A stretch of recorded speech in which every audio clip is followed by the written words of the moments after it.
Today's scripture reading comes from Ephesians chapter 3, verses 16 through 19. I pray that, according to the riches of his glory, he may grant that you may be strengthened in your inner being with power through his Spirit, and that Christ may dwell in your hearts through faith, as you are being rooted and grounded in love. I pray that you may have the power to comprehend with all the saints what is the breadth and the length and the height and the depth, and know that the love of Christ that surpasses knowledge, so that you may be filled with all the fullness of God.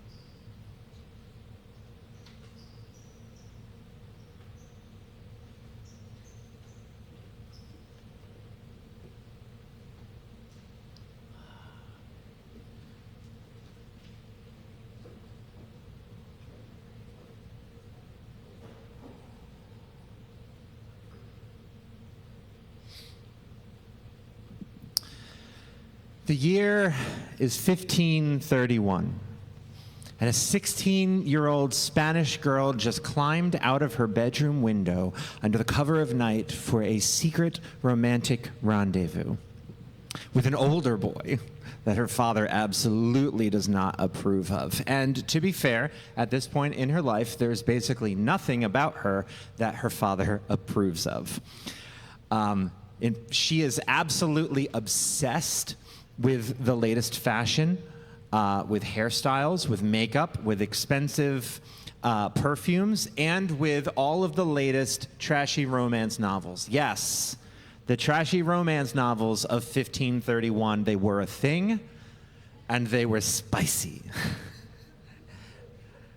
She dreams one day that one of the knights from one of her books that she's reading will one day whisk her off her feet to far away lands across this new and exciting Spanish empire, and that she will not have to live out her days in sleepy, boring little Avila.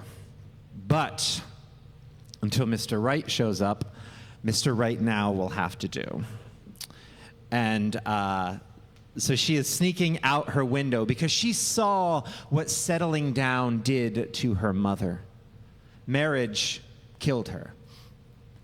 10 kids, a husband who essentially owned her and controlled everything about her, and forced her to continue having children and raising those children and raising the children from his previous marriage. It crushed her spirit long before it crushed her body a few years earlier when she had passed away. No, Teresa's life would be different from her mother's. Teresa's life would be filled with adventure, would be filled with uniqueness. No, Teresa was brilliant.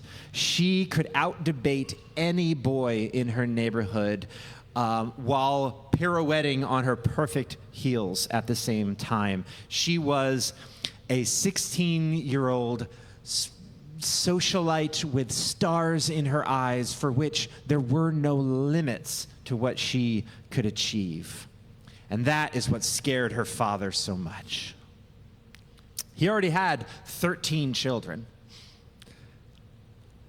And so when he caught her sneaking out her window at night for this late-night romantic rendezvous, he knew for a fact, finally, that without her mother around, he could not possibly hope to control her. And so he did what any good aristocratic Spanish father would do, and he shipped her off to boarding school to live in a Catholic nunnery surrounded by chaste, demure, boring nuns who could finally, hopefully, contain this teenage bombshell. Maybe they could shape her into something a little more compliant. Well, sorry, Dad. Teresa would never be compliant. She would never end up as the good little girl who keeps her head down and lets the big, strong man tell her what to do. She will keep that independent spirit until the day she dies in her late 60s. She will also never lose that sense of humor, her charm, her wit, or her love of books. She will always love to travel, and she will always dream of wider fences and bigger meadows. But something will change inside of her. slowly at first, and then all at once, like Mount St. Helens. Teresa will become one of the most influential Christians of the last 500 years. She will bring mystical spirituality into the mainline Catholic Church and will write one of the most widely read books about prayer and spiritual growth of all time. It's a book called The Interior Castle, and it is centered around a deceptively simple metaphor. Can we get her picture up here, by the way? This is one of my favorite depictions of her. You can sort of see this sort of like dreamy look in her eyes, can't you? This comes from a church in Kentucky, because when you're looking for portraits of Spanish mystics, why not go to Kentucky? So this book and the metaphor within it, the interior castle, many of us were taught that spiritual growth is a matter of climbing a ladder to heaven, about achieving something, about warring with yourself, destroying your body, your ego, your desires, all of that sort of stuff, conquering yourself so that you can transcend this weak and broken and gross body with all of its wants and needs and desires and all that stuff, so that you can get out of yourself and ascend to heaven, right? We even use words like this, transcendence, right? We use that word all the time. It is a matter of losing yourself so that you can find God somewhere else. But Teresa's vision is that the journey to God is a journey within. It is a journey towards wholeness and trueness and you-ness. She imagines the human soul. Now, however it is you need to imagine what a soul is, that's fine. For her, it means the essence of who you are. The most essential part of your nature, the you, that is you, that is you, that is you, that is your soul. And she imagines the soul within each of you like a castle with 7 chambers that concentrically go into the middle. Think like those Russian nesting dolls.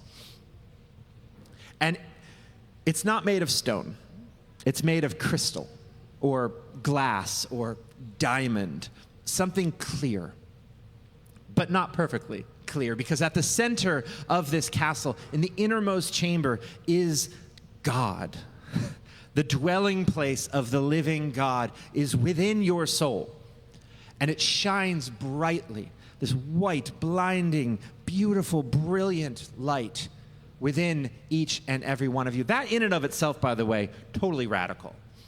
That the dwelling place of God is within you, within your soul. She writes that for God, heaven is you. And we think about heaven as a place that we get to, we achieve, where God is up on the clouds, away from us, with this sort of heavenly bureaucracy of all the different angels and saints and all of that. But to Teresa, God's heaven is your soul. There is no place that God would rather dwell than with God's beloved, which is you. So that light within shines brightly, and it illuminates all of the other chambers of your soul. But as it passes through each wall of the chamber, the light diminishes a little bit until you get to the outer walls, where you can still see that there is light coming from within, but it is dim. And if you're not looking for it, you might miss it. There's a lot to distract you on the outer courts of this castle. But we're not there yet. We don't need to get to the blinding inner light just yet, because Teresa is still an angsty teenager who was just forced to give up her romance novels and go live with a bunch of dusty old ladies in a convent. She is not thrilled about it. But when she gets there to this Augustinian convent, she discovers something. She discovers, oh, these ladies are actually kind of fun. This is not the sort of dusty old convent that I was led to believe. Turns out these women are interesting. They're funny. They're themselves. Where she lived, out among polite society, there were certain expectations for how women were supposed to act in 16th century Spain among the sort of upper middle class.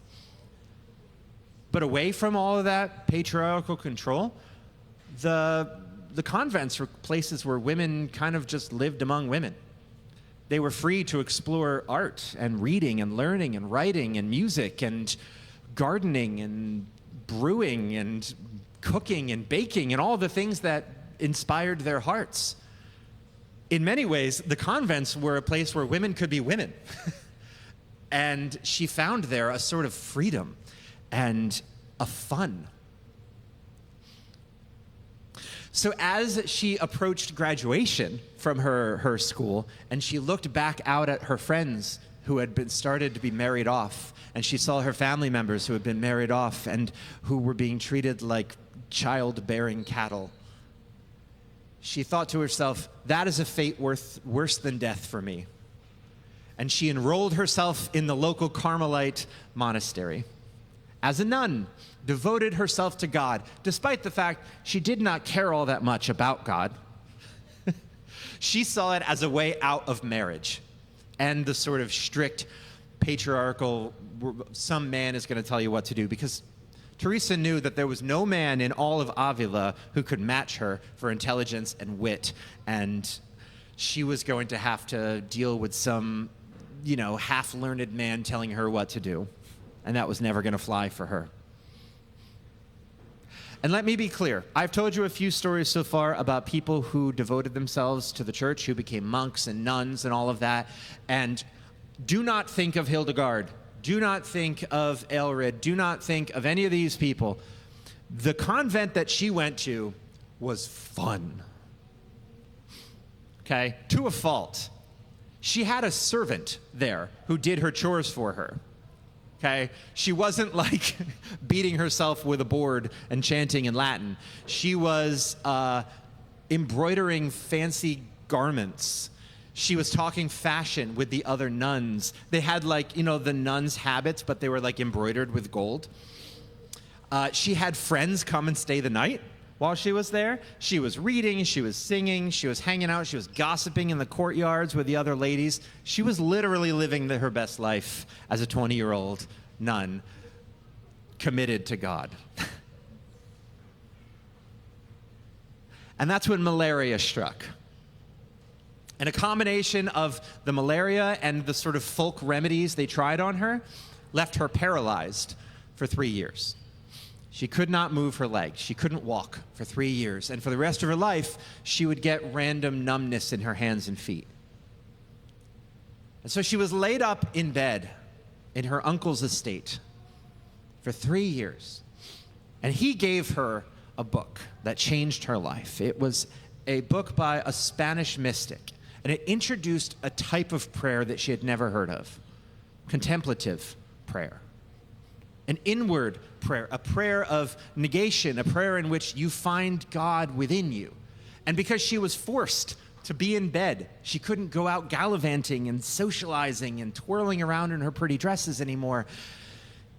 She was forced to be in silent meditation, and she found God in a way she'd never experienced before. This love, the kind of passion that she felt from the knights in her books, she was feeling from the divine, as sort of almost in a scandalous way. And she found herself growing and growing and growing and moving inward from that outer gate of the inner castle where there's all filled with distractions and whatnot. As she moved through the second and the third chamber of her soul, she got closer and closer and closer to God. And it was through constant effort and work. She would be the one reading. She would be the one studying. She would be the one praying. She would be the one quieting her heart and delving deeply into it. But she kept finding God. She said it was kind of like discovering a well with inexhaustible water, and dipping your bucket into the well and then carrying it with you to your garden to water your garden. Her garden was growing and flourishing, her spiritual garden. Sorry to mix metaphors. It's her metaphors, not mine. But it took effort, right? You have to carry the bucket with you. She's doing inner work all the time. She's looking deeply at her own ego, her own sense of self. She's learning, she's reading, she's growing, she's putting in the effort, and she's seeing growth from it. A lot of us understand that phase of our spiritual growth, right? We get excited. We find a church. We find a theology. We find a practice. We find a belief system that finally resonates with our soul, and we dive into it 100%. We volunteer for everything. We join leadership positions. We read all the books. We do all the things. We get all poured into it, and it's all about the work because we keep finding water and we keep finding resources, and we have the energy to do it.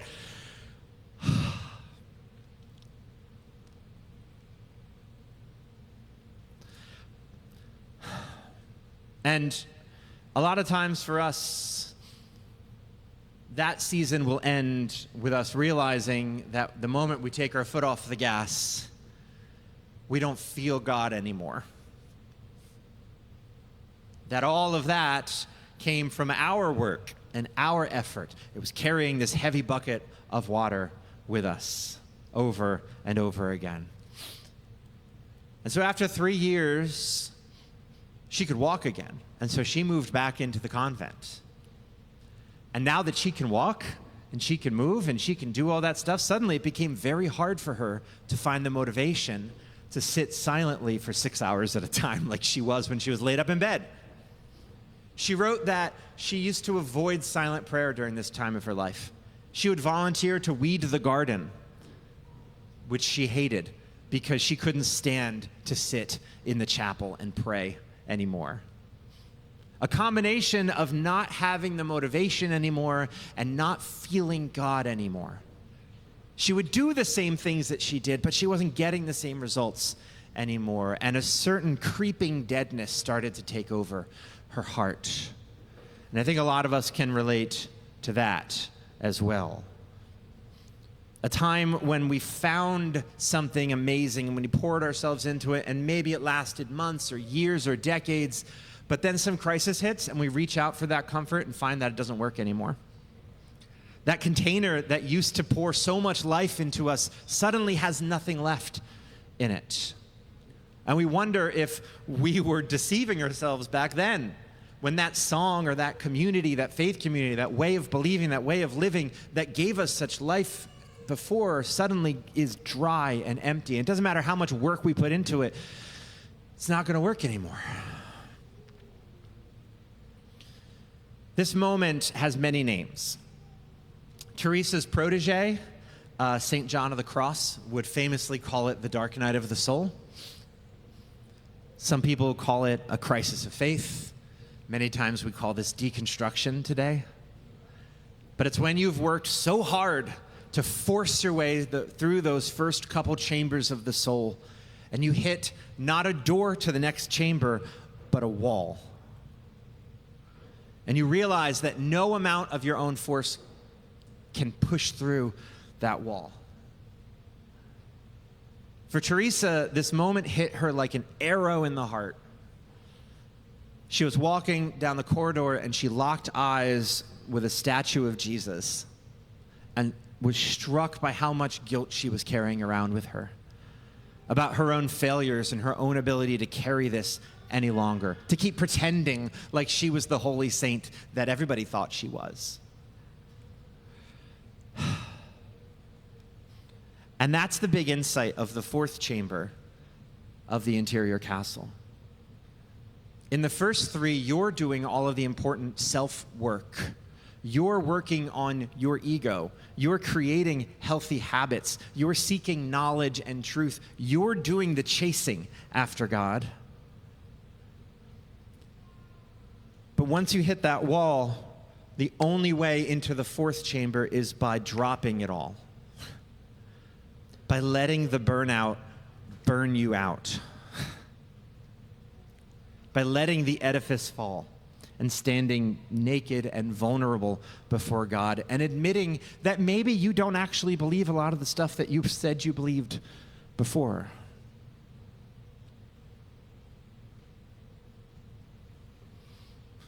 Teresa was 39 at this point, by the way. She'd been doing this work in convents for 25 years. And she finally allowed herself in that moment the freedom to just fall apart, to have a little breakdown, and to be okay with it. And just like a butterfly must be completely undone inside the chrysalis, she too was undone before becoming reborn on the other side. I think that many of us never get past this wall, and we never get deeper into the interior castle because we're afraid of falling apart. We spent so much time and effort and work in those first 3 chambers of the soul, doing this work to build up edifices, to create systems, to understand things, that if we admit that any of that is not helpful anymore, it feels like a failure. It feels like we've wasted time, that we are fooling ourselves, or that we are backsliding, or that we are breaking down, or that we are filled with evil, or we're letting bad thoughts get in, whatever it may be. We feel like admitting the truth is admitting failure. And it's not. It's not.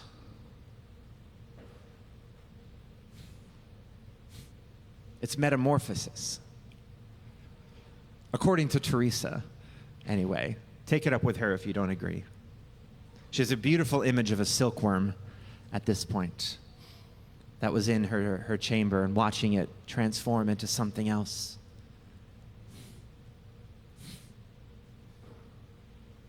Because in the further you get into the interior castle, in the 4th, the 5th, the 6th chambers of your soul, it's marked by a lightness, by an ease that you cannot experience without the work of the first 3. And the necessary dying that comes from moving into the 4th. She said that in the internal chambers of the soul, your access to God is not like carrying a bucket full of water from a well to your garden, but it's like knowing where the spring is, pulling up from the very earth itself, or being in a state where the rain is coming down on top of you. It is effortless and it is everywhere. You are no longer having to work to know the presence of God because it is always there, and your awareness has opened up to it. There's a simplicity to the inner chambers of the soul, but it's a simplicity that only comes after complexity. It's an assurance that can only come after deconstruction. And we want to rush our way to simplicity. We want to rush our way to enlightenment, but you can't. You cannot force that. And once Teresa descended deeper into this castle and she knew the intimate, unitive love of God more truly, she couldn't just sit in her room anymore. She couldn't just sit and pray and enjoy it by herself. She had to go out and do something. Because that's the thing about this unitive, intimate connection with God. It pushes you outward. It sends you out to be just as busy as you were in the early stages when you were excited, except now the fuel source is different. It's not going by your own sense of excitement and motivation and your ability to control yourself. It's coming directly from the spirit of the creation itself. When you are fueled by the true love that binds the universe, you become a force of nature. Which is what happened to Teresa. Teresa went on to completely reform the entire Carmelite order. They ended up naming it the Discalced Carmelites, which means the nuns without shoes. She allowed them to wear sandals. You didn't have to be completely barefoot. But it was so clear from everyone that met her after this transformation that she was different, that there was a presence behind her eyes. When people met her and they were loved by her, they could tell they weren't being loved by her, but they were being loved through her. And it attracted people. People wanted to know more. They wanted to understand this mystery of how this person could be channeling such great and divine love. And so they surrounded her. She ended up founding something like 17 different monastic orders around Spain. In fact, they sent a group of men to her, because they were like, you need to teach these group of men how to reform their part of the Carmelite order. And that's where, if you ever heard of St. John of the Cross, and maybe we'll get to him someday, that was her protege.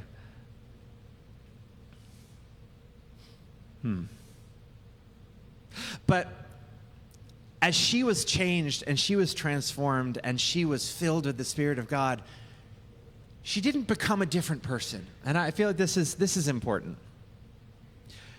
She was the same person that she always was. She did not become a hyper-serious, dour kind of saint where suddenly she was, speaking in monotone, and I'm very serious about the Lord all the time. She was exactly the person she always was. She was still funny. She was still sarcastic. She was still charming and charismatic. There was a time where she and some of her nuns were taking a trip that was official church business to go somewhere else. She was in her 60s at the time, and her donkey got spooked by something and knocked her off. And she fell off of the donkey into a muddy ditch, covered in mud, head to toe. And she reached her hands up to the heaven and she said, "Oh Lord, if this is how you treat your friends, it's no wonder you have so few of them."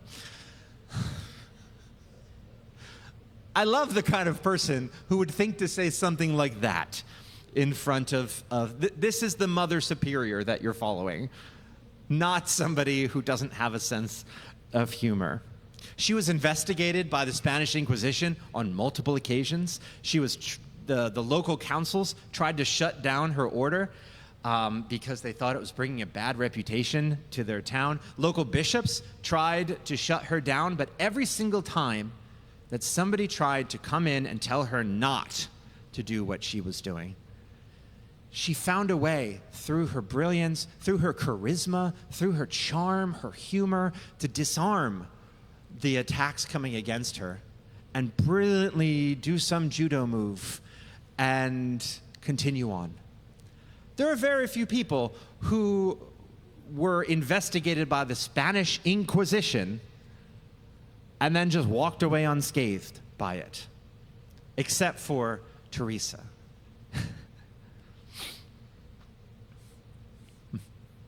It was almost like for her, upon reaching the inner chamber of the soul and being united with Christ, she was transformed not into a new Teresa, but a true Teresa.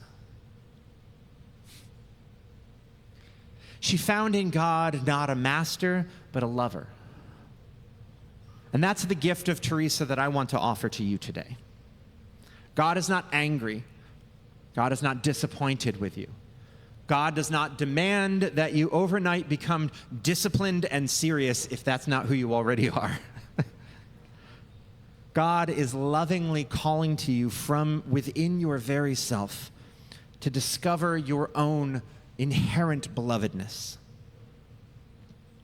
And just like you cannot be in a relationship with a human lover without radical vulnerability, so too God asks only for that, for your intention and your vulnerability.